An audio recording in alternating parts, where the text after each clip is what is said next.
सुनिए, phone silent पे करा हुआ है? ठीक है, चलिए स्टार्ट करिए।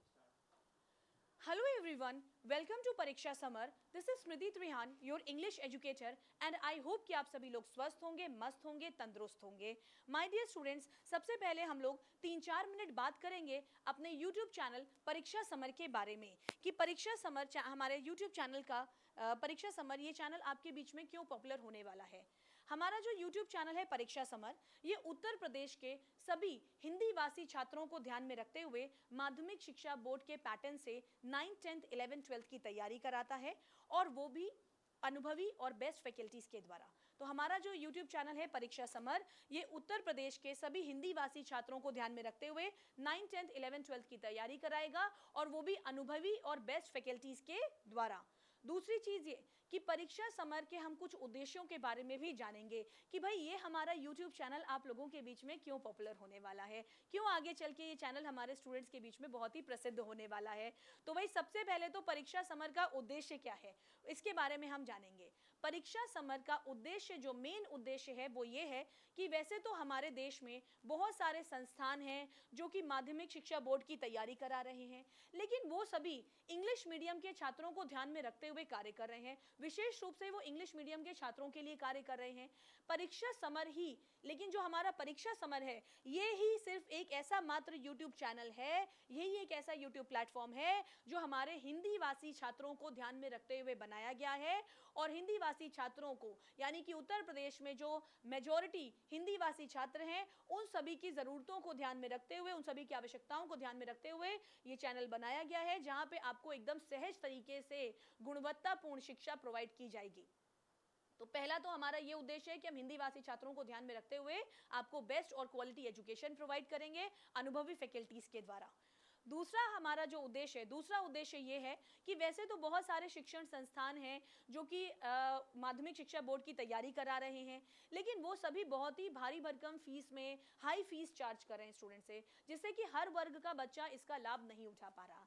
परीक्षा समर का जो विशेष उद्देश्य है वो ये है कि सभी वर्ग के बच्चे, परीक्षा समर का जो उद्देश्य है वो ये है कि निम्न शुल्क में आपको गुणवत्तापूर्ण शिक्षा एकदम सहज तरीके से प्रोवाइड की जाए। तो परीक्षा समर का उद्देश्य ये है कि निम्न शुल्क में गुणवत्तापूर्ण शिक्षा आपको सहज और सरल तरीके से प्रोवाइड की जाए अनुभवी फैकल्टीज के द्वारा।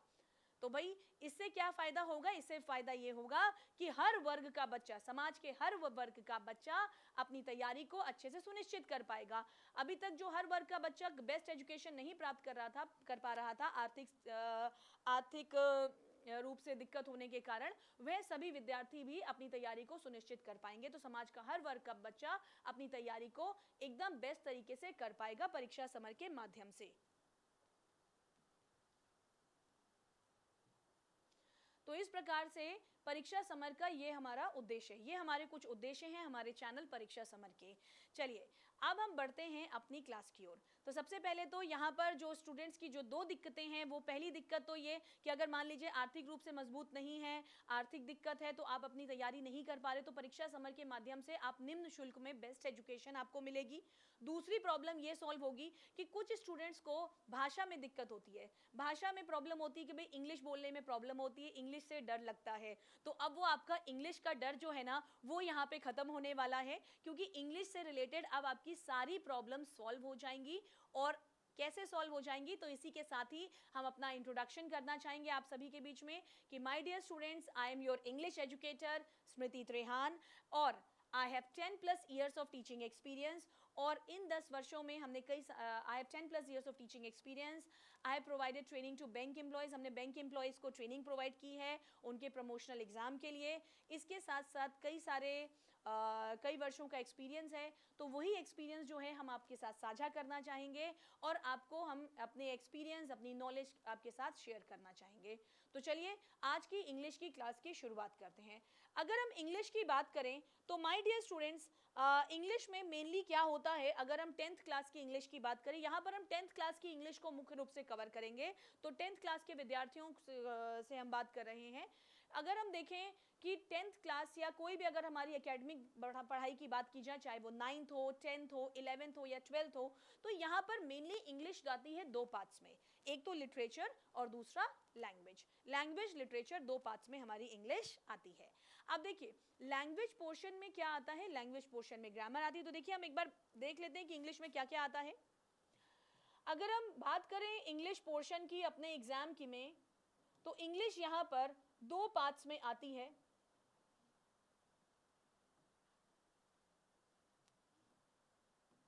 इंग्लिश यहां पर दो पार्ट्स में आती है, एक आता है लैंग्वेज यानी कि ग्रामर पोर्शन, और दूसरा आता है हमारा लिटरेचर सेक्शन।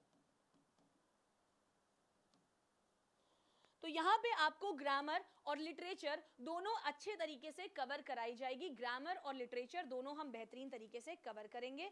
ग्रामर में हम क्या पढ़ेंगे, ग्रामर में हम सभी 8 पार्ट्स ऑफ स्पीच को कवर करेंगे। ग्रामर में आपको सभी 8 पार्ट्स ऑफ स्पीच कवर कराए जाएंगे, जिसमें कि noun, pronoun, verb, adjective, adverb, conjunction, prepositions और इंटरजेक्शंस कवर कराया जाएगा, इंक्लूडिंग आर्टिकल्स। ये सभी पार्ट्स ऑफ स्पीच हम यहाँ पर कवर करेंगे। और फिर आपकी एकेडमिक जो लिटरेचर है, लिटरेचर पोर्शन भी कवर कराई जाएगी। तो इस प्रकार से हम इंग्लिश को दो पार्ट्स में पढ़ेंगे, ग्रामर और literature.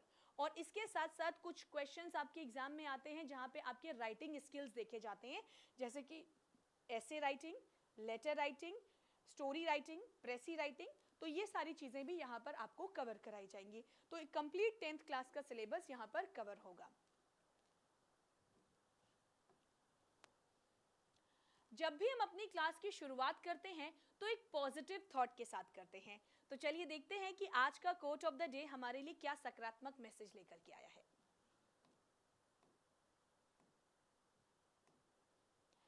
An investment in knowledge pays the best interest। तो बहुत ही शानदार बात बोली गई है यहाँ पर कि an investment in knowledge pays the best interest। ज्ञान में निवेश सर्वोत्तम ब्याज का भुगतान करता है। कि भाई अगर आप an investment in knowledge page the best interest, तो ये बहुत ही बेहतरीन बात यहाँ पर बोली गई है जो हम आप सभी के साथ साझा करना चाहेंगे।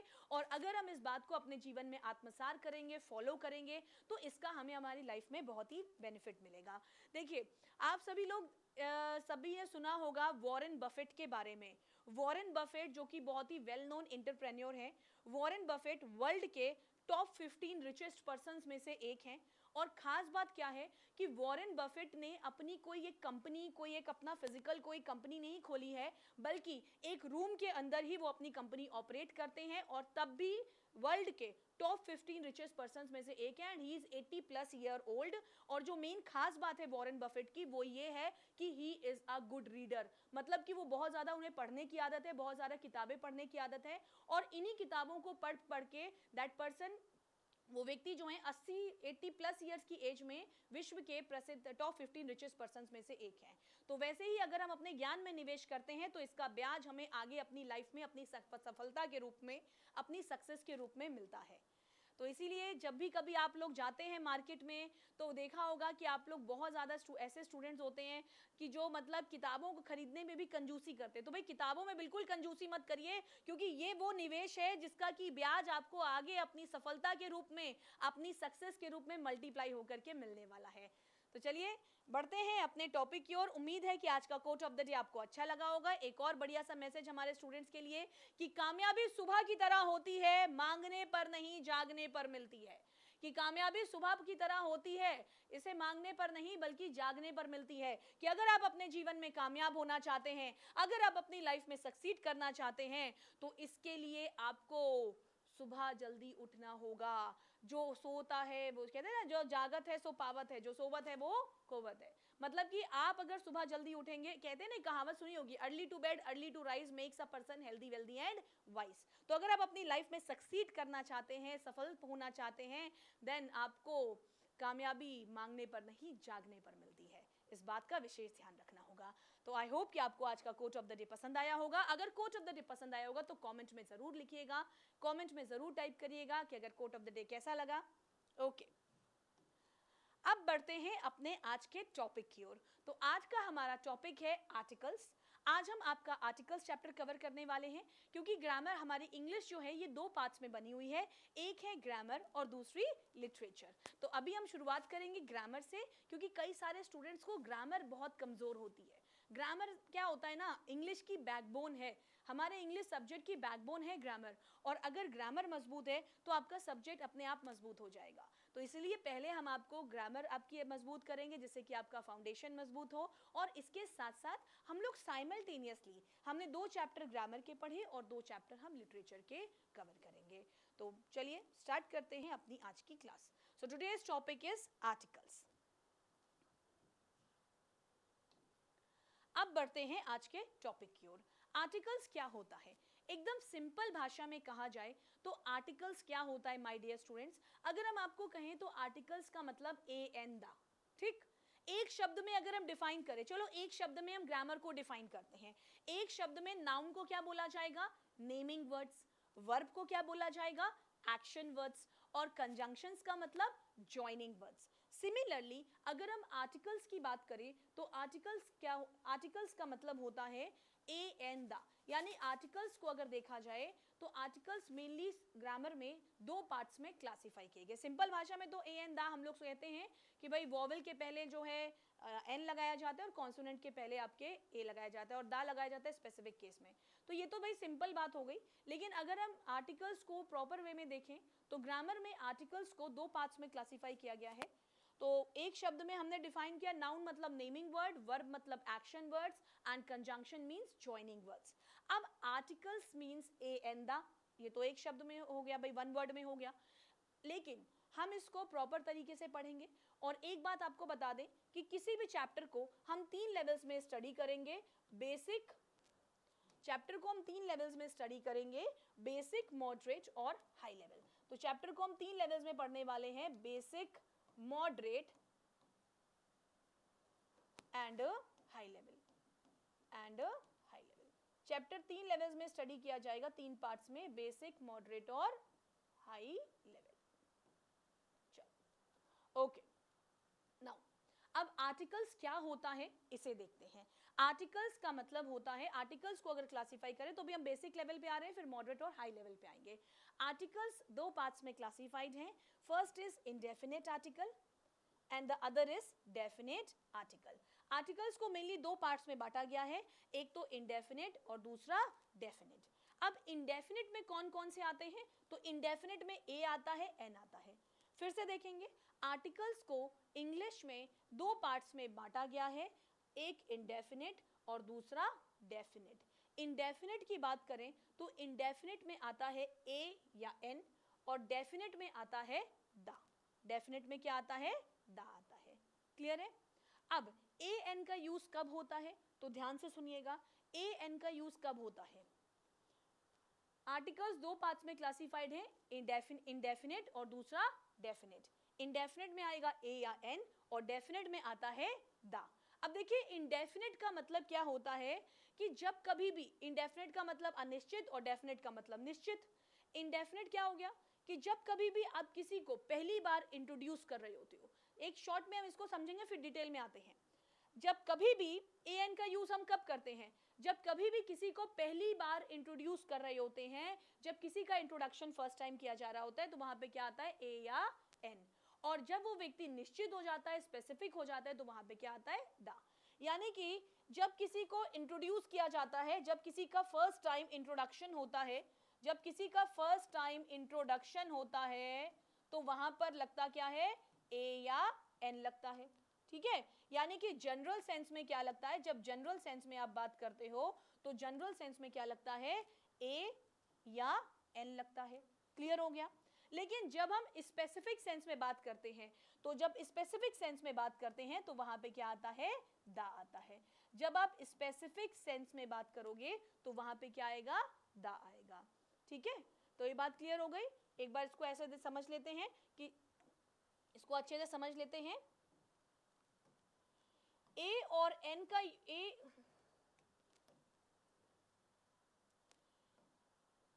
ए और एन का यूज हम करते हैं जब किसी को फर्स्ट टाइम इंट्रोड्यूस कर रहे होते हैं।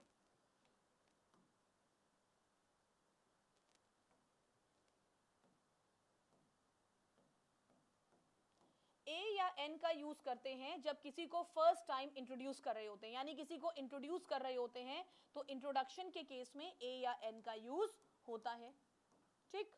और जब उस व्यक्ति को आपने ऑलरेडी इंट्रोड्यूस कर दिया, जब आपने उस व्यक्ति को ऑलरेडी इंट्रोड्यूस कर दिया और दोबारा आप उसका जिक्र करोगे, यानी कि जब आप दा का यूज करते हो तो दा का प्रयोग होता है जब आप किसी के से स्पेसिफिक सेंस में बात करते हो, यानी कि जब हम स्पेसिफिक सेंस में बात करते हैं या डिस्टिंग्विश्ड सेंस में बात करते हैं, डिस्टिंग्विश्ड फ्रॉम द अदर, अगर हम किसी को डिस्टिंग्विश्ड कर देते हैं, distinguished from the other, distinguished from the other, दूसरों से अलग डिस्टिंग्विश कर देते हैं, या यूनिक सेंस में बात करते हैं, यूनिक सेंस में बात करते हैं, तो वहां पर क्या आता है, दा आता है। This is clear to everyone, यहां तक सभी को क्लियर हो गया कि ए एन का यूज होता है जब हम इंट्रोडक्शन करते हैं किसी का, और दा का यूज होता है जब हम स्पेसिफिक सेंस में बात करते हैं, जब हम किसी से स्पेसिफिक सेंस में बात करते हैं, या वो जिसको हमने दूसरों से अलग कर दिया, डिस्टिंग्विश कर दिया है, या फिर यूनिक सेंस में बात करते हैं, या फिर यूनिक सेंस में बात करते हैं, तो दा का यूज होता है। क्लियर? जैसे कि इसको आप ऐसे okay, I hope this is clear to everyone, यहां तक सभी को क्लियर हो गया है। ओके, तो अब हम यहाँ पे ऐसे समझते हैं एग्जाम्पल से, जैसे हमने बोला कि once upon a time there was a king, एक समय की बात है एक राजा था, तो अब ये कोई भी हो सकता है, तो हमने क्या बोला, आ किंग, क्योंकि जब जनरल बात करोगे तो आ किंग हो गया। और सेकेंड अगर देखा जाए statement, the king was brave and honest, हमने जनरल सेंस में बात की, once upon a time there was a king, तो किंग कोई भी हो सकता है, यानी कि जनरल बात करोगे तो ए या एन लगेगा। अब दूसरा अगर स्टेटमेंट देखिए, the king was brave and honest, king जो था वो ब्रेव था, ऑनेस्ट था। अब हम यहाँ पर उसको स्पेसिफिक कर रहे हैं, यानी कि जब हम किसी को स्पेसिफिक कर देते हैं कि भाई अब हम उसी व्यक्ति के बारे, किंग के बारे में बोल रहे हैं कि वही किंग जो है वो ब्रेव और ऑनेस्ट है, तो जब आपने किसी को स्पेसिफिक कर दिया, दूसरों से अलग कर दिया, या उसका जिक्र किया जिसके बारे में पहले बता चुके हैं, तो उस केस में क्या लगता है, दा लगता है, स्पेसिफिक सेंस में। अब जनरल बात अगर बोली जाए तो आप सभी को मालूम है कि 5 वॉवल्स होते हैं और 21 आर्टिकल्स होते हैं। अगर जनरल बात की जाए तो 5 वॉवल्स हैं एंड 21 आर्टिकल्स आर देयर, यानी कि अगर सिंपल सेंस में देखा जाए तो इंग्लिश में कितने वॉवल्स हैं, 26 अल्फाबेट्स में 5 vowels and 21 consonants. Okay, vowels के ये तो सिंपल सा बेसिक सा कॉन्सेप्ट है कि इंग्लिश में अगर देखा जाए तो 5 वॉवल्स हैं एंड 21 कॉन्सोनेंट्स हैं। ओके, वॉवल्स के पहले लगता है ए और एन, वॉवल्स के पहले लगता है एन, और कॉन्सोनेंट्स के पहले लगता है आर्टिकल ए। वॉवल्स के पहले एन और कॉन्सोनेंट्स के पहले आर्टिकल ए लगता है। इतना क्लियर हो गया? अब बढ़ते हैं इसके आगे, अब आते हैं नेक्स्ट पॉइंट पे। अब देखिए, सबसे पहले तो रूल 1 पे हम आ जाते हैं, ये रहा हमारा रूल 1। अब देखिए रूल 1 पे आ जाते हैं, a an plus singular countable noun, ठीक है ना। वॉवल्स के पहले लगता है एन और कॉन्सोनेंट्स के पहले लगता है ए, और स्पेसिफिक सेंस में बात करोगे तो लगेगा दा। अब हम आते हैं आर्टिकल्स के रूल्स पर। ये तो बेसिक बातें हो गई जो आपने पढ़ी हुई हैं। अब अगर हम इनके रूल्स की बात करें तो फर्स्ट रूल जो हमारा आर्टिकल्स का है वो क्या है, पहला जो नियम है वो ये है, a an plus singular countable noun, a an plus singular countable noun. जब भी किसी सिंगुलर काउंटेबल नाउन की बात की जाएगी, यानी कि एक वचन और काउंटेबल नाउन की बात की जाएगी, जब कभी भी आप किसी सिंगुलर काउंटेबल नाउन की बात करोगे, ऐसे नाउन की बात करोगे जिसे गिना जा सकता है और वो सिंगुलर फॉर्म में है, तो उसके साथ क्या लगेगा, ए या N. When we talk about that noun which is in singular form and that can be counted, with that we use a or n, उसके साथ हम आर्टिकल ए और एन का यूज करते हैं। With that we use article a और an. I hope this is clear to everyone, I hope कि यहाँ तक सभी को समझ में आ गया है। ओके, सिंपल सा एग्जाम्पल है, दिस इज अ पेन। अब दिस इज अ पेन, तो पेन क्या है, एक सिंगुलर, एक वस्तु है और इसे काउंट किया जा सकता है, काउंटेबल है, तो हम क्या लगाएंगे, article A. That is an apple, क्या लगेगा, article an. This is a box, क्या लगेगा, ए लगेगा। And that is an ink pot, क्या लगेगा, एन लगेगा। तो ये तो बहुत ही सिंपल से एग्जांपल्स है, बेसिक है, आपको पता ही है। अब बढ़ते हैं इसके आगे, अब बढ़ते हैं नेक्स्ट पॉइंट पे। ओके, नेक्स्ट पॉइंट क्या है, नेक्स्ट ये है कि जब आपने स्पेसिफिक सेंस में बात की, जब आपने स्पेसिफिक कर दिया किसी को, तो वहां पे लगेगा आर्टिकल द। तो जब कोई नाउन डेफिनेट हो या जिसकी चर्चा, जैसा अभी आपको बताया था कि the plus singular countable noun का यूज कब होता है, कि जब कोई नाउन, जैसा कि आपको बताया है कि यस, तो the plus singular countable noun का यूज कब होगा, ये यूज होगा जब कोई नाउन डेफिनेट हो या जिसकी चर्चा पहले की जा चुकी हो, उसके साथ आर्टिकल द का प्रयोग होता है। यानी कि अगर कोई नाउन डेफिनेट है या जिसकी चर्चा पहले, अगर कोई नाउन डेफिनेट है या जिसकी चर्चा पहले कर चुके हो, उसके साथ आर्टिकल द लगाते हैं। क्लियर?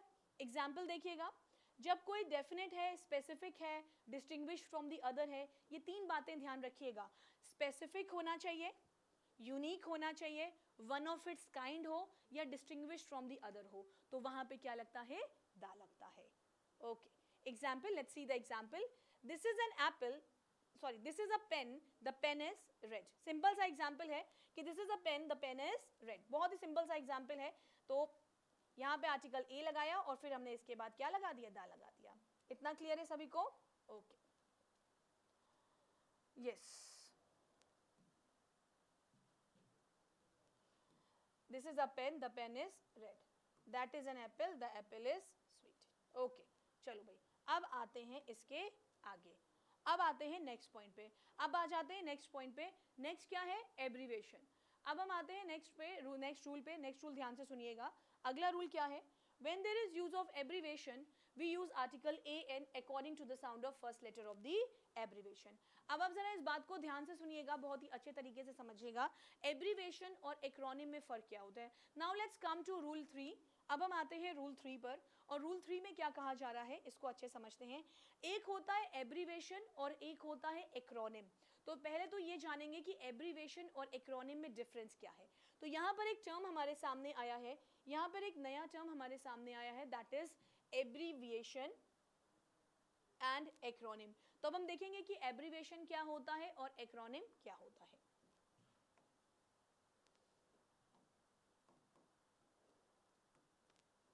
देखिए भाई, एब्रीविएशन और एक्रोनिम में क्या फर्क होता है, हम इसको यहाँ पर सीखते हैं, अच्छे से समझते हैं कि what is abbreviation and what is acronym. Abbreviation और एक्रोनिम में फर्क क्या होता है, ये वन वर्ड में भी आता है क्वेश्चन। देखिए, एब्रीविएशन और एक्रोनिम में फर्क ये होता है कि जैसे कि यहाँ पर हम आपको बता देते हैं, ये रहा हमारा एब्रीविएशन,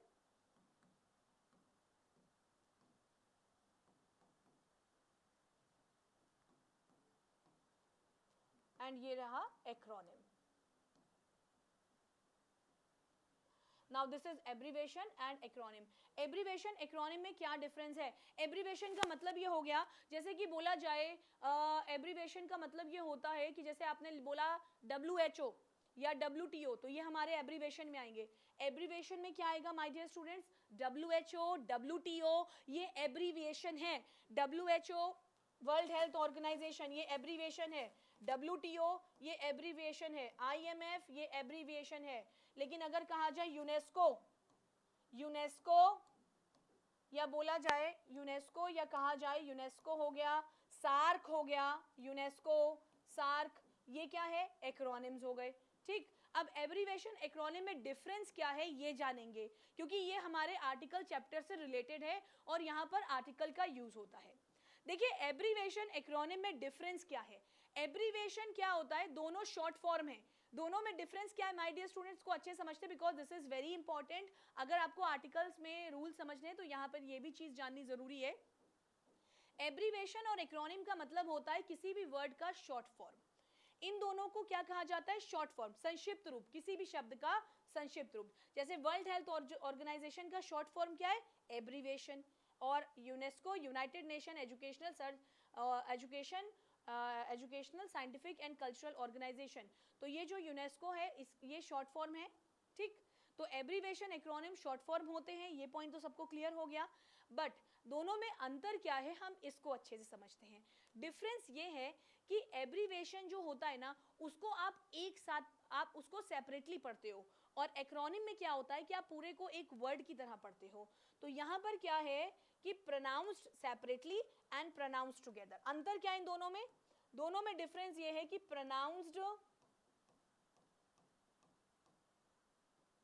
सेपरेटली, इसे सेपरेटली प्रोनाउंस किया जाता है, प्रोनाउंस सेपरेटली, लेकिन यहां पर प्रोनाउंस्ड टुगेदर, इसे प्रोनाउंस किया जाता है प्रोनाउंस्ड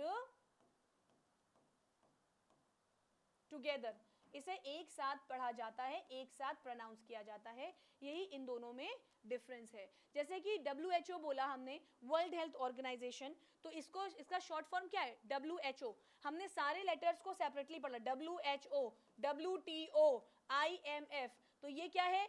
एब्रीवेशन। यानी एब्रीवेशन किसी भी वर्ड का, किसी भी फुल फॉर्म का, किसी भी ग्रुप ऑफ वर्ड्स का शॉर्ट फॉर्म होता है, जहां पर सारे लेटर्स को सेपरेटली प्रोनाउंस करते हैं। वंस अगेन, एब्रीवेशन किसी भी ग्रुप ऑफ वर्ड्स का, इसको अच्छे समझिएगा, एब्रीवेशन किसी भी ग्रुप ऑफ वर्ड्स का शॉर्ट फॉर्म होता है, जहां पर सभी लेटर्स को हम सेपरेटली पढ़ते हैं। लेकिन अगर हम एक्रोनिम की बात करें, तो एक्रोनिम क्या होता है? ये भी ग्रुप ऑफ वर्ड्स का शॉर्ट फॉर्म होता है, बट यहाँ पर सारे लेटर्स को सेपरेटली नहीं, बल्कि एक साथ आप एक शब्द की तरह पढ़ते हो। यहाँ सबको आप एक साथ पढ़ोगे, यहाँ भी सबको आप एक साथ पढ़ोगे, यहाँ भी सबको आप एक साथ पढ़ोगे, एक शब्द की तरह। जैसे आपने UNESCO नहीं पढ़ा, आपने बोला यूनेस्को एड सार्क। तो ये डिफरेंस होता है एब्रीवेशन और एक्रोनिम में। अब हम आर्टिकल्स के रूल्स पर आ जाते हैं कि इसका आर्टिकल्स में क्या यूज है। अब हम देखते हैं कि एब्रीवेशन और एक्रोनिम का आर्टिकल्स चैप्टर में क्या इंपॉर्टेंट यूज है। तो देखिए, हमें ये ध्यान रखना होता है कि हमें एब्रीवेशन के पहले क्या लगाना है, ए लगाना है, एन लगाना है। तो देखिए, एब्रीवेशन के पहले कौन सा आर्टिकल लगेगा? एब्रीवेशन के पहले, किसी भी एब्रीवेशन के पहले कौन सा आर्टिकल लगेगा, ये कौन डिसाइड करेगा? ये डिसाइड करेगा उस एब्रीवेशन के पहले लेटर की साउंड।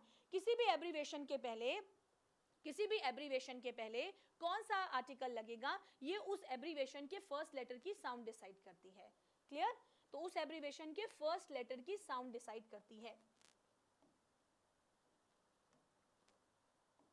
उस एब्रीवेशन के फर्स्ट लेटर की साउंड डिसाइड करती है। तो किसी भी एब्रीवेशन के पहले आर्टिकल ए लगेगा या एन लगेगा, ये उसके पहले लेटर की साउंड डिसाइड करती है। क्लियर? अब देखिए, यहाँ पे अगर देखा जाए तो वोवेल साउंड वाले वर्ड्स होते हैं, कॉन्सोनेंट साउंड वाले वर्ड्स होते हैं। बहुत सारे ऐसे होते हैं जो वोवेल से स्टार्ट होते हैं और बहुत सारे ऐसे वर्ड्स होते हैं जो कॉन्सोनेंट से स्टार्ट होते हैं। तो अगर देखा जाए तो वोवेल साउंड वाले लेटर्स कौन कौन से हैं एंड कॉन्सोनेंट साउंड कौन कौन से हैं। तो यहाँ पर आपको एक इंपॉर्टेंट बात बता दें कि वैसे तो इंग्लिश में 26 अल्फ़ाबेट्स हैं, there are 26 alphabets in English. और अगर हम साउंड के बेसिस पे क्लासीफाई करेंगे, अभी इससे पहले हमने ये देखा था कि 26 अल्फ़ाबेट्स हैं, जिनमें कि कितने, 5 वोवेल हैं और 21 कॉन्सोनेंट हैं। AEIOU वोवेल है, ठीक। लेकिन जब साउंड की बात करोगे ना कि किसमें कौन सी ध्वनि आ रही है, अगर आप साउंड के बेसिस पे क्लासीफाई करते हो, तो my dear student, vowel sound वाले लेटर्स कितने हैं? 12 हैं। और कॉन्सोनेंट साउंड वाले लेटर्स कितने हैं? 14 हैं। तो अगर हम साउंड के बेसिस पे क्लासीफाई करते हैं तो वोवेल है 12 और कॉन्सोनेंट है 14। This is clear to everyone. अब कौन कौन से वोवेल साउंड वाले लेटर्स हैं? तो पहले तो हम यहाँ पर वोवेल साउंड वाले कौन कौन से हैं? 12 वोवेल हैं और 14 कॉन्सोनेंट्स हैं। तो आई होप कि सभी को समझ में आ रहा है। इंग्लिश की बात करें तो हमारे वोवेल कितने हैं? 12 वोवेल हैं और 14 कॉन्सोनेंट्स हैं। इतना क्लियर हो गया? ओके। अब यहाँ पर अगर हम वोवेल को देखें तो देखिए, यहाँ पर कुछ ऐसे भी लेटर्स हैं जो बल्कि वोवेल नहीं है, लेकिन फिर भी उनको वोवेल की कैटेगरी में रखा गया है। तो इसको अभी हम यहाँ पर अच्छे से समझते हैं। कुछ लेटर्स हैं यहाँ इनमें, जैसे कि आपका है F लिखा हुआ है, H लिखा हुआ है, H लिखा है, L लिखा है, M, N, R, S और X। अब ध्यान से सुनिएगा, जनरली देखा जाए तो वोवेल कितने होते हैं? AEIOU। अच्छे समझिएगा इस बात को। जनरली देखा जाए तो वोवेल कितने होते हैं? AEIOU हमारे 5 वोवेल्स होते हैं। लेकिन अगर हम देखें कि साउंड के बेसिस पे अगर हम क्लासीफाई करें, अगर हम साउंड के आधार पर क्लासीफाई करें, तो हमारे जो वोवेल्स हो जाएंगे वो कितने हो जाएंगे? 12 वोवेल होंगे और 14 कॉन्सोनेंट्स होंगे। तो साउंड के बेसिस पे कैसे क्लासीफाई होगा, इसको अच्छे समझ लेते हैं। अब अगर साउंड की बात करें तो यहाँ पर सबसे पहले तो इसमें आ जाता है, क्या आता है? साउंड के बेसिस पे देखें तो यहाँ पर सबसे पहले क्या आता है? F आता है, ठीक। अब F में किसकी साउंड आ रही है? F में साउंड आपकी आ रही है किसकी? ई और एफ की, यानी ई की साउंड आ रही है। फिर बात करते हैं एच, एच में साउंड किसकी आ रही है? ई और एच की। एल में साउंड किसकी आ रही है? ई और एल की। एल में साउंड किसकी आ रही है? ई और एल की, एल, है ना। एम अगर बोलोगे तो एम में साउंड किसकी आती है? अगर आप इसे कोई एब्रीवेशन बनाते हो तो ई एम की, एम की साउंड आती है। और आर में किसकी साउंड आती है? ई आर की आती है। कैसे आती है साउंड आपको बताते हैं। आर से अगर कोई एब्रीवेशन बनाएंगे तो साउंड किसकी आएगी? आर की। पहले तो हमें एब्रीवेशन और एक्रोनिम का डिफरेंस समझ में आ गया। फिर हमने देखा कि साउंड के बेसिस पे अगर क्लासिफाई किया जाए तो 12 वॉवेल हैं और कितने? 14 कॉन्सोनेंट्स हैं। अब जो हमारे वॉवेल हैं, लेकिन वॉवेल तो ए ई आई ओ यू ही होता है, इसके अलावा जिनको हमने वॉवेल में रखा हुआ है साउंड के बेसिस पे, उनको क्यों हमने वॉवेल की कैटेगरी में रखा है? तो भाई अगर आपने कोई भी एब्रीवेशन एफ से बोला, जैसे आपने एफ से कोई एब्रीवेशन लिखा, अगर आपने बोला एफ आई आर, आपने ये एब्रीवेशन बनाया एफ से, एफ आई आर। देखिए अगर आपने एब्रीवेशन बनाया एफ से, this is F I R, आपने एक एब्रीवेशन बनाया एफ से, तो अब इसमें साउंड किसकी आ रही है? इसमें साउंड आ रही है ई की, तो इसका साउंड किसकी आ रही है यहाँ पर? ई एफ की। इसमें साउंड आ रही है ई की, तो क्या लगेगा? एन लगेगा। क्या लगेगा इसमें? एन लगेगा। तो इसमें साउंड किसकी आती है? ई और एफ की आती है, इसलिए इसके साथ क्या लगेगा? एन लगेगा। इसी तरीके से आपने एच से एक एब्रीवेशन बनाया, जैसे आपने बोला एच डी एफ सी, हमने यहाँ पे लिखा एच डी एफ सी, तो एच डी एफ सी जो हमने लिखा, इसमें साउंड किसकी आ रही है? ई एच की आ रही है। क्या लगेगा? एन लगेगा। I hope this is clear to everyone. सभी को अच्छे से समझ में आ रहा है? समझ में आ रहा है तो कमेंट में यस जरूर लिखिएगा। अगर क्लास समझ में आ रही है, चीजें क्लियर हो रही हैं, तो कमेंट में यस जरूर टाइप करिएगा। देन आता है आपका एच।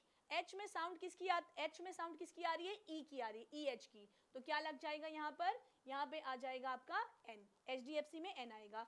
फिर एल की अगर बात करें तो एल से वह हमारा एब्रीवेशन कौन सा स्टार्ट हुआ है? एल से स्टार्ट हुआ है, जैसे एल आई सी बोला जाए तो एल आई सी में क्या आ रहा है?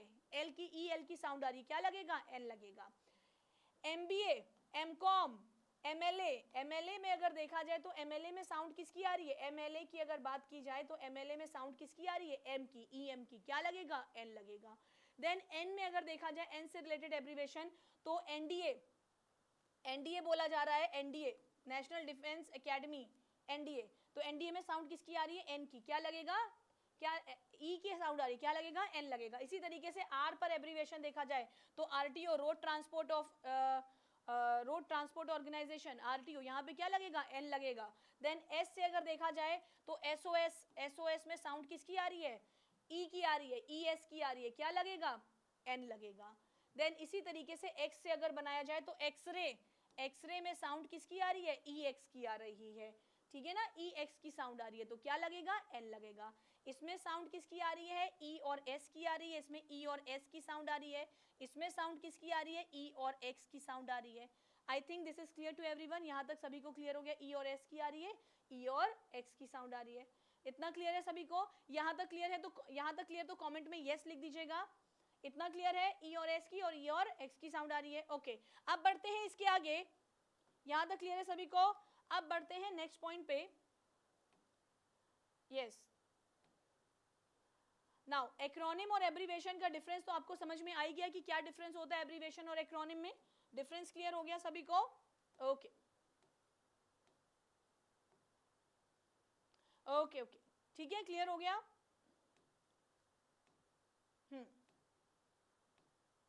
चलिए अब आते हैं एक्रोनिम। एक्रोनिम भी समझ में आ गया कि ग्रुप ऑफ वर्ड्स का जो शॉर्ट फॉर्म होता है, जहां पे सारे लेटर्स को हम एक साथ पढ़ते हैं, जैसे कि यूनेस्को। तो ये रहा हमारा एक्रोनिम। और एक्रोनिम का मतलब, जैसे कि यूनेस्को आपने बोला, दैट मीन्स कि ग्रुप ऑफ वर्ड्स का संक्षिप्त रूप, जहां पे सारे वर्ड्स को, सारे लेटर्स को।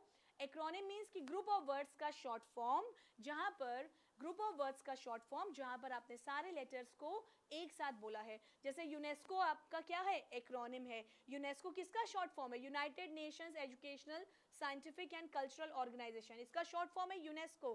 तो यूनेस्को में क्या लगेगा? एन लगेगा, क्योंकि सारे लेटर्स को आपने एक साथ पढ़ा है, तो ये क्या है? एक्रोनिम है। और अगर सारे लेटर्स को सेपरेटली पढ़ते, जैसे WHO, तो वो क्या होता है? एब्रीवेशन। तो डिफरेंस क्लियर हो गया एब्रीवेशन एक्रोनिम का।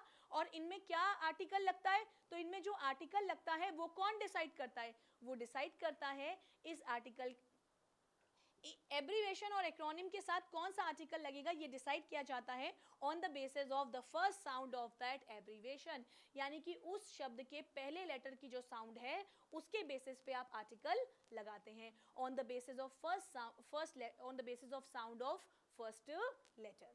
This is clear to everyone? Okay, on the basis of on the sound of first letter.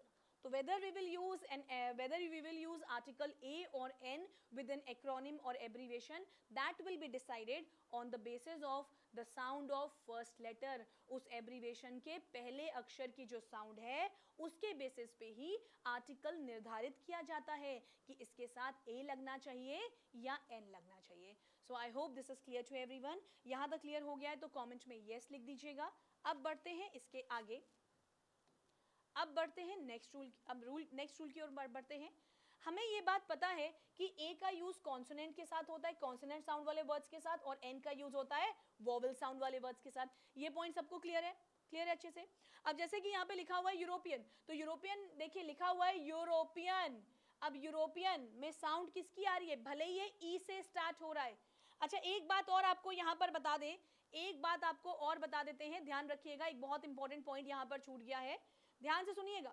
यहाँ पर हम लोगों का एक बहुत ही इंपॉर्टेंट पॉइंट छूट गया है कि जो कॉन्सोनेंट साउंड वाले लेटर्स हैं ना, कॉन्सोनेंट साउंड वाले लेटर्स हैं उनमें यू भी आता है, यू कॉन्सोनेंट साउंड में आता है. ध्यान से सुनना, वॉवेल में तो ए ई आई ओ यू होता है, जैसे कि वॉवेल में आपका ए आ गया, फिर आपका ई आ गया, फिर आ गया आई, और फिर आपका आ गया क्या? ओ. लेकिन यू जो है ना, साउंड अगर देखी जाए ना तो यू में साउंड कॉन्सोनेंट की आती है, इसलिए यू कॉन्सोनेंट्स में आएगा, कॉन्सोनेंट साउंड वाले में यू आएगा. क्लियर है? कैसे आती है कॉन्सोनेंट की साउंड? तो इसको अभी हम समझते हैं, कॉन्सोनेंट की साउंड इसमें कैसे आती है. तो ये देखिएगा, यहाँ पर ये पॉइंट दिया गया है. यूरोपियन बोला जाए, यहां तक क्लियर हो गया सभी को? ओके,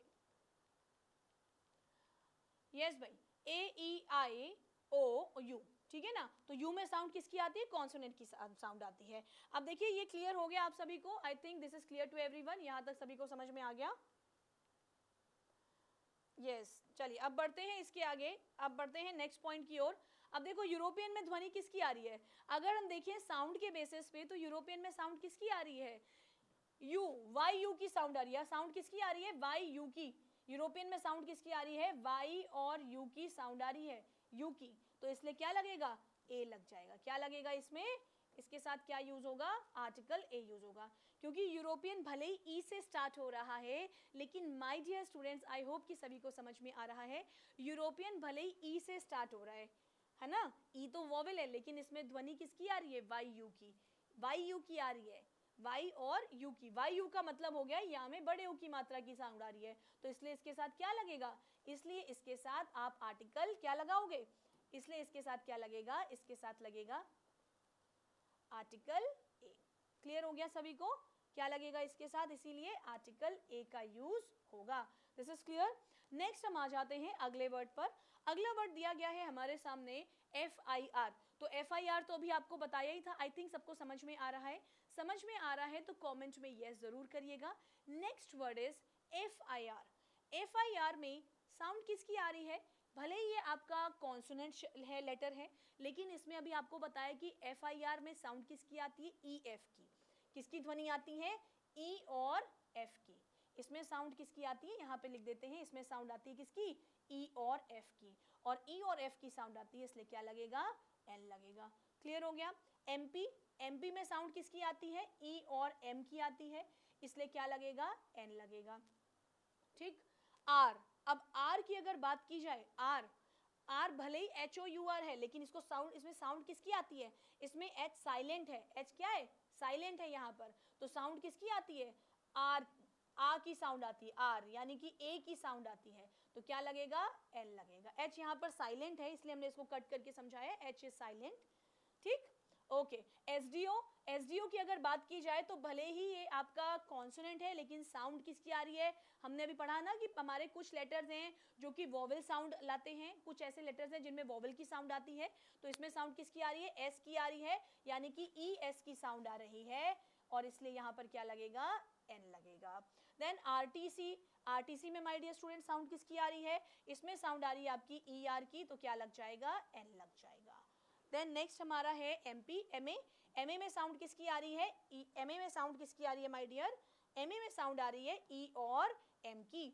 फिर से अगर देखा जाए तो एमए में साउंड आती है ई और एम की, ई आ रहा है इसलिए क्या लगेगा, एन लगेगा। देन आते हैं हम्बल पर्सन। अब देखो यहाँ पर एच वॉज साइलेंट, यहाँ पर एच साइलेंट था, यहाँ पर देखा जाए तो एच इज साइलेंट, एच इस प्लेस पे साइलेंट था। लेकिन दूसरे अगर वर्ड की बात करें, हम्बल पर्सन की बात करें, हम्बल पर्सन की बात करें, तो यहाँ पर एच साइलेंट नहीं है बल्कि यहाँ पर एच इज साउंडिंग, यहाँ पर एच साइलेंट नहीं है बल्कि एच इज साउंडेड, यहाँ पर एच इज साउंडेड, नीचे लिख देते हैं, यहाँ पर एच साइलेंट नहीं है बल्कि एच की साउंड आ रही है, एच इज साउंडेड। तो एच इज साउंडेड, तो यहाँ पे जब एच की साउंड आ रही है तो किसकी ध्वनि आ रही है, आर में आ की ध्वनि आ रही थी, लेकिन हम्बल पर्सन का मतलब विनम्र व्यक्ति, हम्बल में एच की साउंड खुद आ रही है, और जब एच की ध्वनि आती है तो वो हा की ध्वनि होती है, जब एच की ध्वनि आती है तो कौन सी ध्वनि होती है, हा की ध्वनि होती है, हा की ध्वनि होती है। इस एक मिनट, जब एच की ध्वनि आती है तो माय डियर स्टूडेंट्स वहां पर हा की ध्वनि होती है, हा की ध्वनि होती है, हिंदी में हा लिखा हुआ है, हा की ध्वनि होती है, तो क्या लगेगा, एन ए आ जाएगा, क्या आएगा, ए आएगा। यूनिट में भले ही ये यू से स्टार्ट हो रहा है वोवल से, लेकिन साउंड किसकी आ रही है, यूनिट में भले ही यू से स्टार्ट हो रहा है लेकिन साउंड आ रही है वाई की, ठीक है ना, तो यहाँ पे वाई यू की साउंड आ रही है, वाई यू की, तो इसलिए क्या लग जाएगा, आ लग जाएगा। So I hope this is clear to everyone कि आर्टिकल लगाने का जो सबसे इंपॉर्टेंट रूल है वो ये है कि किसी भी शब्द के पहले लेटर की जो साउंड होगी उसके बेसिस पे आप आर्टिकल लगाओगे। अगर पहले लेटर की साउंड वोवेल है तो वोवेल लगा एन लगाएंगे, पहले लेटर में कॉन्सोनेंट साउंड आ रही है तो आर्टिकल ए लगाएंगे। I hope this is clear to everyone. यहाँ पे हा की ध्वनि आ रही है, क्लियर है, ओके। अब आते हैं नेक्स्ट पे, नेक्स्ट रूल पे आते हैं, ए एन विद एच। अब सबसे पहले हम देखेंगे कि ए एन का यूज एच के साथ कैसे होता है, जैसे कि हमने अभी पढ़ा था। तो ए एन विद एच का यूज देखते हैं my dear students, a an का यूज एच के साथ कैसे होता है। तो एच के साथ ए एन का जो यूज होता है ना, इसके दो केस होते हैं, इसके दो केस होते हैं। पहला केस होता है व्हेन एच इज साउंडेड, तो जब एच की ध्वनि आती है तो हा की ध्वनि आती है, तो आपने पढ़ाई अभी। दूसरा केस क्या है, जब एच इज साइलेंट, जब एच साइलेंट है, जब एच साइलेंट है तो वहां पर आ की ध्वनि आती है, बड़े आ की ध्वनि आती है, यानी ए की ध्वनि आती है।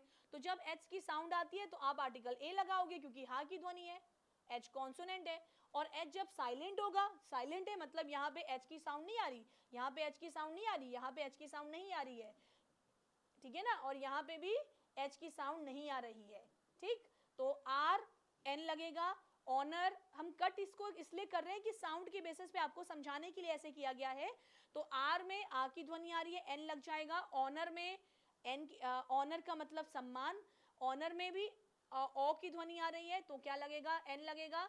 ऑनरेबल में भी ओ की ध्वनि आ रही है तो क्या लगेगा, एन लगेगा। अच्छा, जब एच साइलेंट होता है तो वहां पर दो साउंड्स आती है। जब एच साइलेंट होता है तो आ की ध्वनि तो आती ही है, लेकिन इसके साथ साथ ओ की ध्वनि भी आती है। ओ का मतलब हो गया आ में, आ के ऊपर चंद्र बिंदी विदाउट डॉट, तो ओ की ध्वनि आती है, ठीक है, आ और ओ की ध्वनि आती है। आर, ऑनर, ऑनरेबल, ओ जो बोला जाता है ना, आ में बड़े आ की मात्रा बिना चंद्र बिंदी के, ठीक है, आ और ओ की ध्वनि आती है। अच्छा, फिर ये वर्ड हमारा आता है एयर, HEIR। ध्यान से सुनिएगा माय डियर स्टूडेंट्स, ये जो लिखा हुआ है HEIR, इसका मतलब क्या होता है, HEIR जो लिखा हुआ है HEIR, इसका मतलब होता है उत्तराधिकारी। किसी भी राजा का जो बेटा होता है वो क्या होगा, उसका वंशज है, उत्तराधिकारी, तो क्या होगा, एयर, ठीक। तो इसको प्रोनाउंस कैसे करते हैं, एच यहाँ पे साइलेंट होता है, बोलते क्या हो, एयर, यानी कि यहाँ पे भी आ की ध्वनि आती है, इसको हम प्रोनाउंस करते हैं कि इसमें एच साइलेंट है, इसको बोलते हैं एयर, एयर, यानी यहाँ पर भी आ की ध्वनि आती है। आ की ध्वनि आती है तो आप क्या लगाओगे, इसके साथ एन लगाओगे, क्या लगाओगे, एन लगाओगे, क्योंकि इसमें भी किसकी साउंड आ रही है, आ की ध्वनि आ रही है, इसमें किसकी साउंड आ रही है, एयर, ठीक है। तो इसको HEIR को प्रोनाउंस कैसे करेंगे, एयर बोलेंगे, जैसे एयर, एयर, एयर का प्रोनाउंसिएशन होता है ना, हवा, AIR, बिल्कुल वैसे इसको एयर प्रोनाउंस करते हैं। तो क्योंकि आ की ध्वनि आ रही है, ए है, तो क्या मतलब आ की ध्वनि आ रही तो क्या लगेगा, एन लग जाएगा। क्लियर हो गया सभी को, यहां तक क्लियर है। अब बढ़ते हैं इसके आगे। अब देखिए a an with E, a an का प्रयोग ई के साथ कैसे होता है, तो ए एन का प्रयोग ई के साथ कैसे होता है, सबसे पहले तो हम यहाँ पर देखेंगे। तो पहला केस है ई इज साउंडेड और दूसरा ई इज साइलेंट। पहला है ई इज साउंडेड, जब ई की साउंड आती है, और दूसरा है जब ई साइलेंट है।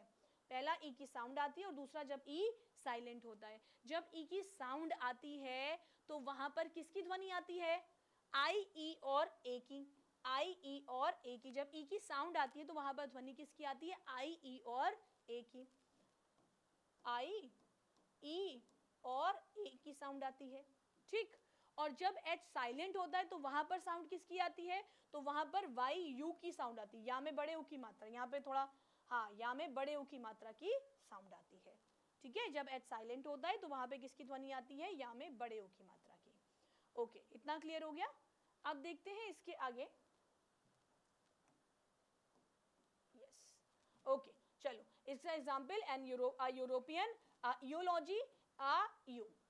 ओके, अब देखिए ई साउंडेड, जब ई की ध्वनि आ रही है तो किसकी साउंड आ रही है, आई की, ई की या ए की। जैसे हमने बोला आई ई या ए की साउंड आ रही है, ई आई, जैसे हमने बोला आई, आई मीन्स आई बोला, तो यहाँ साउंड किसकी आ रही है, आई की आ रही है, तो क्या लग जाएगा, एन आई हो जाएगा।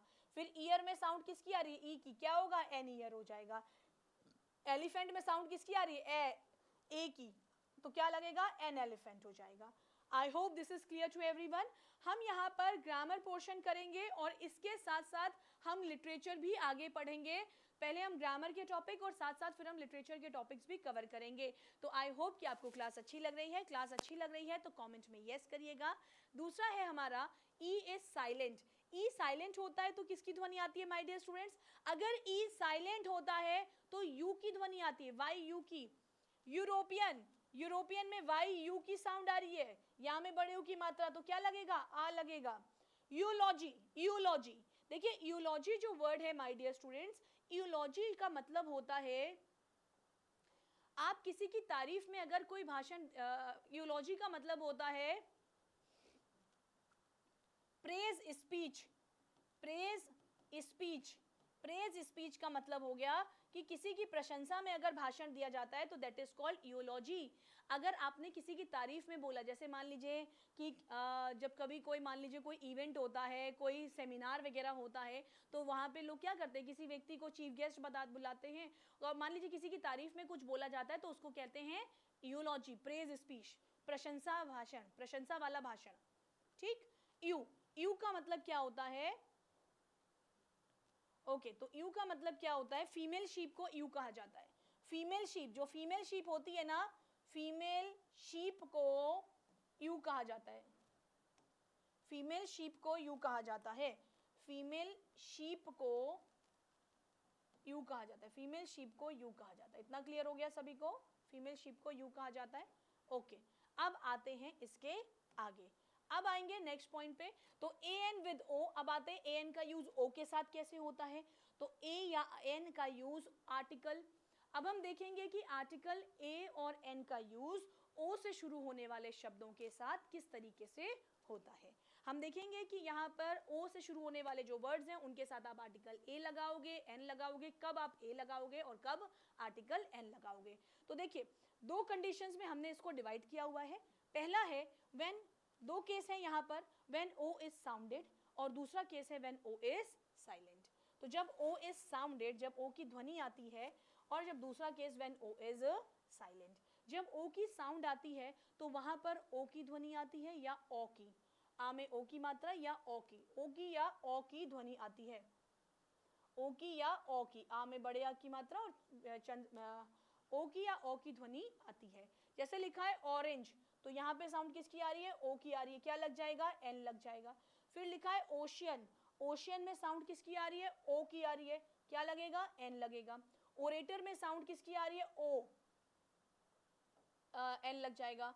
ऑक्स, ऑक्स में साउंड किसकी आ रही है, ओ की, तो ओ या ओ की ध्वनि आएगी, क्या लगेगा, एन लगेगा।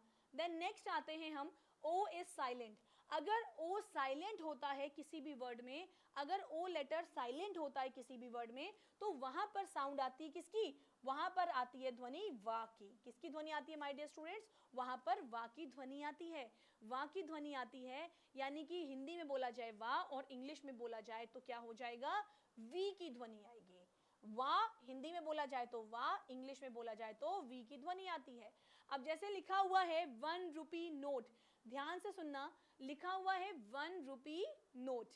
अब ये जो 1 रुपी नोट लिखा हुआ है, एवरीवन लिसन वेरी केयरफुली, सभी लोग ध्यान से सुनिएगा। 1 रुपी नोट जो लिखा हुआ है, यहाँ पर अगर देखा जाए तो 1 रुपी नोट में किसकी ध्वनि आ रही है? वा की। क्या लग जाएगा? ए लग जाएगा। फिर 1 आइड पर्सन मैन अगर बोला जाए, 1 आइड मैन अगर बोला जाए तो यहाँ पे यस 1 रुपी नोट में वा की ध्वनि आ रही है, क्या लगेगा? ए लगेगा।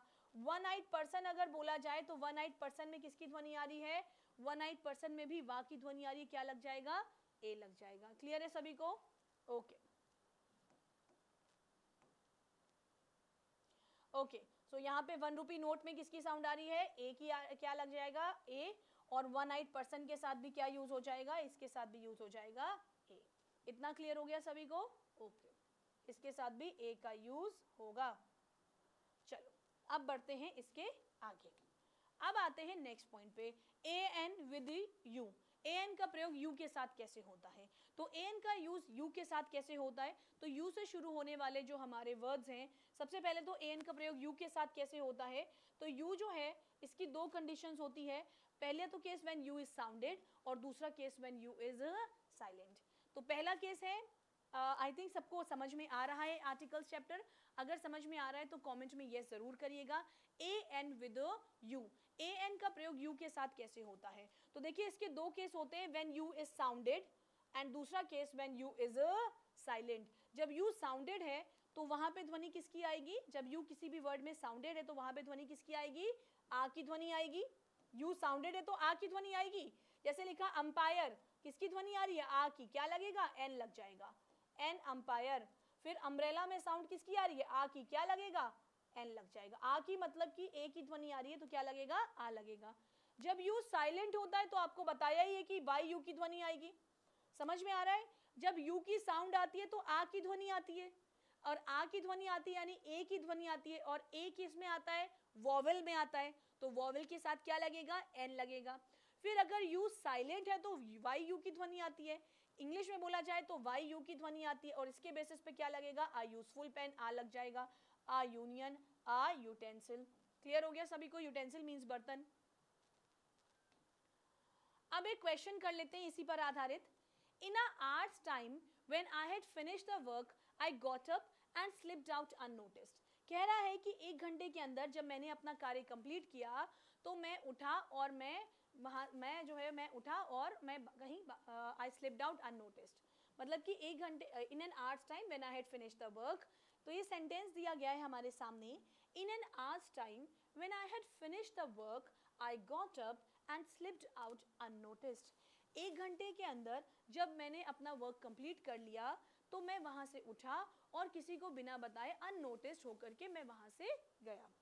ठीक, अब देखिए यहाँ पर एरर क्या है? यहाँ पर एरर क्या है इस केस में? यहाँ एरर ये है कि आर वर्ड आपको दिया गया है। अब आपको पता है कि आर वर्ड दिया गया है, आर में साउंड किसकी आती है? एच। आर में एच साइलेंट होता है, आ की ध्वनि आती है। आ की ध्वनि आती है तो क्या लगेगा? आर्टिकल ए लगेगा। तो यस, यहाँ पे क्या एरर है? आर में साउंड क्या आती है? आर की अगर बात की जाए तो यहाँ पर एच क्या है? साइलेंट है। Here H is silent. यहाँ पे किसकी ध्वनि आ रही है? आ की ध्वनि आ रही है। आ की ध्वनि आ रही है तो क्या लगना चाहिए? एन लगना चाहिए। दैट मीन्स कि यहाँ ए नहीं आएगा, क्या आएगा? एन आएगा। किस पार्ट में एरर है? ए नहीं आएगा, क्या आएगा? एन आएगा। This is clear to everyone. अब बढ़ते हैं इसके आगे।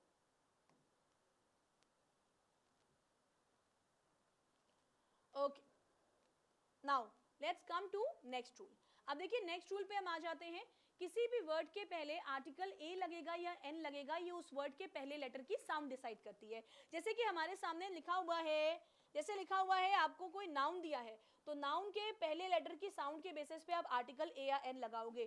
किसी भी वर्ड पे के पहले ए लगेगा या एन लगेगा वो डिसाइड करेगा according to the sound of first letter, according to the sound of first letter. Okay, first letter की साउंड के बेसिस पे हम डिसाइड करते हैं। अब नाउन में जो साउंड आ रही है उसके बेसिस पे हम आर्टिकल ए एन लगाएंगे। ही इज अ बॉय में क्या साउंड आ रही है, कॉन्सोनेंट की, तो आपने लगा दिया आर्टिकल ए। फिर आप देखिए तो आपने देखा कि नाउन के पहले अगर हमने एडजेक्टिव कर दिया ऐड, तो अब हम किसके बेसिस पे आर्टिकल लगाएंगे, अब नाउन के बेसिस पे नहीं बल्कि एडजेक्टिव के बेसिस पे आर्टिकल लगाया जाएगा। क्लियर, अब एडजेक्टिव के बेसिस पे, अब एडजेक्टिव के बेसिस पे आर्टिकल्स लगाया जाएगा।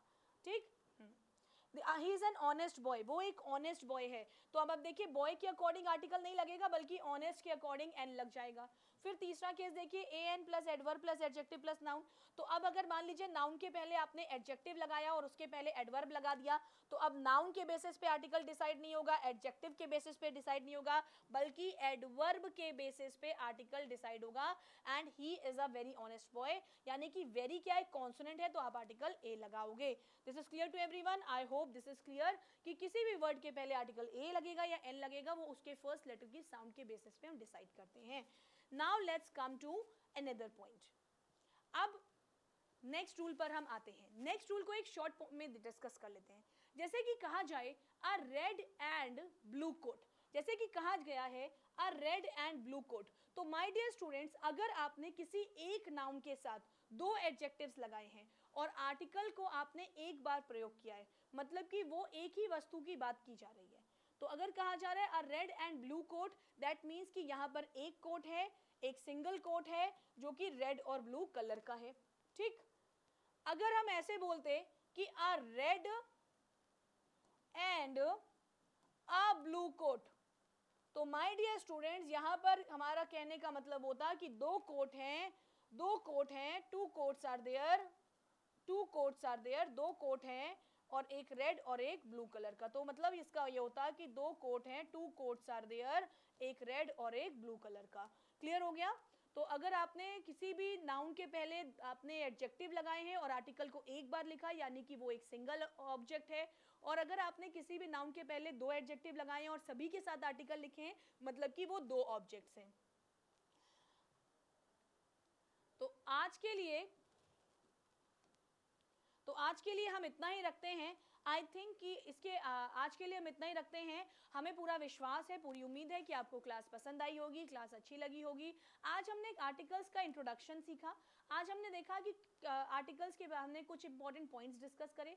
तो आज हमने आर्टिकल्स के बारे में जाना और ये हमारी पहली क्लास थी इस टॉपिक की, तो ये बिल्कुल बेसिक रूल्स आज हमने पढ़े। अगली क्लास में हम क्या पढ़ेंगे, अगली क्लास में हम इसी टॉपिक के कुछ मॉडरेट और कुछ एडवांस रूल्स पे चर्चा करेंगे। तो नेक्स्ट क्लास में हम आर्टिकल्स के कुछ और इंपॉर्टेंट रूल्स को पढ़ेंगे। क्योंकि ये पहली क्लास थी तो यहाँ पर बिल्कुल हमने बेसिक इंट्रोडक्शन सीखा कि आर्टिकल्स क्या होता है, कब ए लगता है, कब एन लगता है। बट ये टॉपिक इतना सिंपल नहीं है, इसमें बहुत सारे एडवांस रूल्स भी हैं, फिर बहुत सारे एक्सेप्शंस भी हैं। तो उन्हीं एडवांस रूल्स और एक्सेप्शंस के बारे में हम अपनी नेक्स्ट क्लास में सीखेंगे। आई होप कि आपको क्लास अच्छी लगी होगी। क्लास अच्छी लगी है तो कमेंट में यस करिएगा, और अगर सेशन अच्छा लगा है तो जैसा कि हम हर बार आपसे कहते हैं कि अगर सेशन अच्छा लगा है तो भाई इसे लाइक करना मत भूलिएगा, और इस सेशन को अपने सभी दोस्तों के साथ शेयर कर दीजिएगा, क्योंकि ज्ञान बांटने से बढ़ता है। और अगर आप हमारे चैनल पर नए हैं और आपने चैनल को अभी तक सब्सक्राइब नहीं किया है तो भाई जल्दी से जाकर के सब्सक्राइब कर लीजिए, because this is very important. इससे आपको सभी क्लासेस की इंपॉर्टेंट इन्फॉर्मेशन मिलती रहेगी। तो अगर आप हमारे चैनल पर नए हैं और आपने चैनल सब्सक्राइब नहीं किया है, so do subscribe our channel, because this is very important. So मिलते हैं अपनी नेक्स्ट क्लास में। Till then your English guru signing off. तब तक के लिए जय हिंद, जय भारत।